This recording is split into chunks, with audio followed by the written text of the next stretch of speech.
At the Defense Intelligence Agency, we never forget. We bring them home.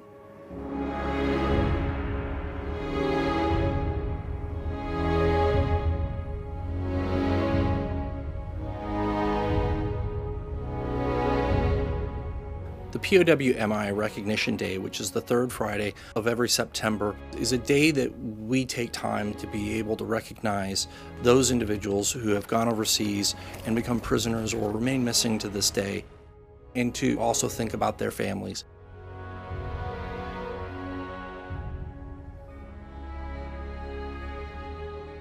The Defense Intelligence Agency has led the POW MIA mission for the U.S. military for more than 5 decades, beginning in 1967. In the Vietnam War, the Defense Intelligence Agency began without having any formal role or mission with POW MIA. However, as more and more pilots began getting shot down, and as we put boots on the ground, it became clear that there needed to be a central organization within the Department of Defense to oversee the mission. There were approximately 2,200 missing in action prisoner of war cases after the Vietnam War. These are our brothers and sisters, and we need to do everything that we can to account for them.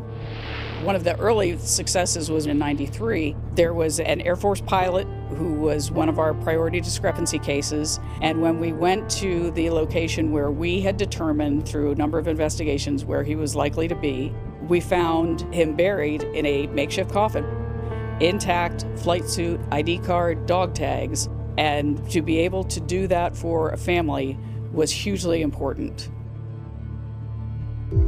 One of the 5 sections in the Defense Intelligence Agency Museum is called Bringing Them Home. PFC Jessica Lynch was a military member in one of the first units going into Iraq in 2003. Caught in an ambush, she was wounded significantly in a crash, and the Iraqis, after capturing her, took her to the Saddam Hussein Hospital in Baghdad. DI's efforts to obtain information on her status began immediately.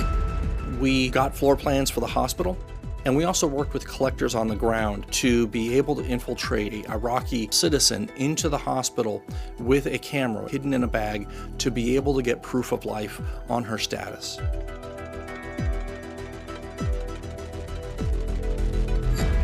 Many people may not appreciate the fact that DI supports not only the POW MIA mission for military personnel, but also for American citizens and our allies as well, such as in the case of Jessica Buchanan.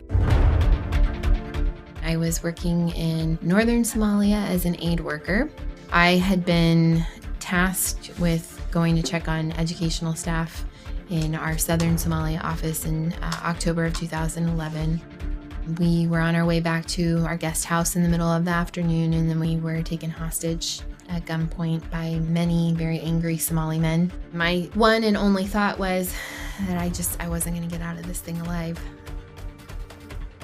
Until somebody started shaking my arms and legs and pulled a blanket away from my face, and then identified themselves as basically SEAL Team 6. We believed that there was a real chance that she could die while in the hands of her kidnappers.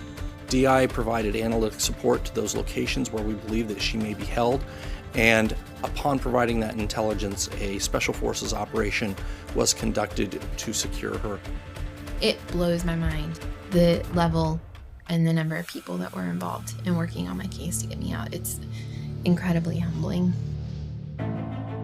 Right now, DI is still working on more than 1,500 cases, and we will do so until all of these cases are closed and dedicate the necessary resources across the world wherever we think that there's an ability to obtain information or update the statuses of these individuals to secure their release or to be able to bring them home.